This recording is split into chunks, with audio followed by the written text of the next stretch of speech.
शेर और खरगोश। एक घने जंगल में एक शेर रहा करता था।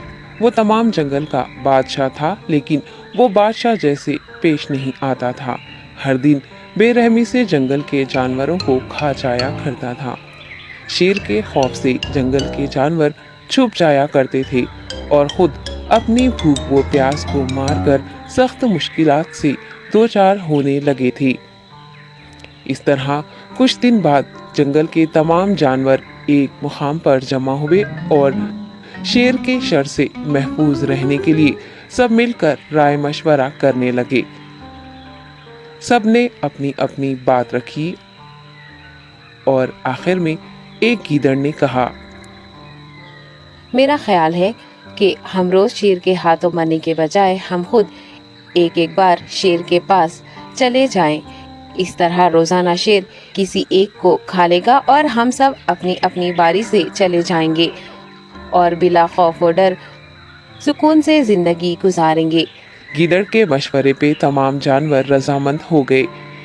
एक बंदर ने कहा, ठीक है, तुम्हारी बात बिल्कुल दुरुस्त है।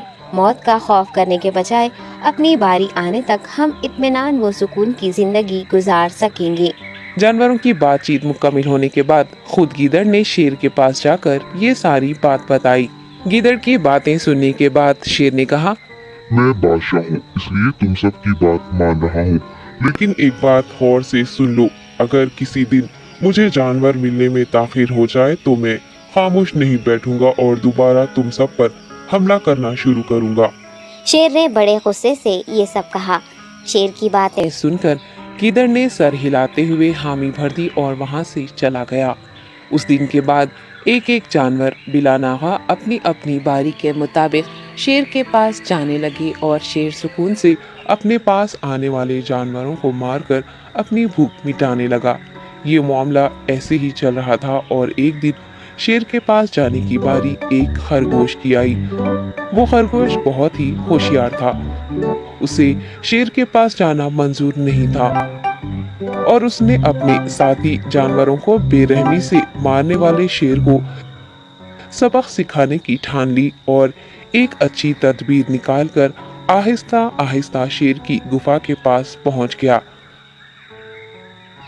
ताखीर हो जाने से शेर काफी गुस्से में था और खरगोश को देखकर गुस्से से कहने लगा, मैंने तुम सबको पहले ही कह दिया था, देर हो जाए तो मैं खामोश नहीं बैठूंगा। तुमने वादा खिलाफी की है, इसलिए मैं जंगल जाकर मनचाहे जानवर का शिकार कर खा जाऊंगा। तब खरगोश ने शेर से कहा, माफ कर दीजिए बादशाह सलामत, गलती हो गई और इसका एक वाजिब सबब है। इत्मीनान रखिए, मैं बयान करता हूँ, आप सुनिए और उसके बाद आप आराम से मुझे मार कर खा लें। शेर ने फिर गुस्से से कहा, वो क्या बात है, जल्दी बताओ। खरगोश ने कहा, बादशाह सलामत, मैं आपके पास आ रहा था और रास्ते में मुझे एक शेर मिल गया और मुझे मारने के लिए आगे बढ़ने लगा। मैंने आपकी बहादुरी की बात उस शेर के सामने रखी, लेकिन वो शेर आपके बारे में बहुत बुरा भला कहने लगा। ये सुनकर मैंने गुस्से से कहा, तुम हमारे जंगल के नहीं हो, हमारे बादशाह के बारे में ऐसी बातें मत कहो। ये सुनकर वो शेर मुझ पर हमला करने के लिए तैयार हो गया। ये देखकर मैंने कहा, तुम मुझे मारोगे तो हमारे बादशाह तुम्हें हरगिज़ नहीं बख्शेंगे। तब उस शेर ने कहा, तुम्हारा बादशाह मेरा क्या कर लेगा? मैंने कई हाथियों को अपने पंजे से मार गिराया है। तुम्हारा बादशाह हो या कोई और हो, मेरे हाथों बच नहीं सकता और मेरे सामने कोई टिक नहीं सकता। मैं उसे खत्म करूँगा। ये सब बदतमीजी करने लगा। मैंने उस शेर से कहा, तुम हमारे बादशाह से आकर बात करो। तब उसने फख्र से कहा, मैं क्यों आऊँ? तुम्हारे बादशाह में दम है तो उसे ही यहाँ लेकर आओ। ये कहकर मुझे दबाने लगा। बादशाह सलामत, इसीलिए आने में ताखीर हो गई। ये सुनते ही शेर गुस्से से कहने लगा, चलो अभी चलते हैं, उसे खत्म कर दूंगा। ये सुनने के बाद खरगोश ने शेर को जंगल के दरमियान मौजूद एक कुएं के पास ले गया। खरगोश ने कहा, बादशाह इसके अंदर देखिए, वो वहाँ आपका बेसब्री से इंतजार कर रहा है। आप उसे अच्छा सबक सिखाइए। शेर गुस्से से फौरन कुएं में झांकने लगा और जोर से दहाड़ने लगा। तब दूसरी जानिब से भी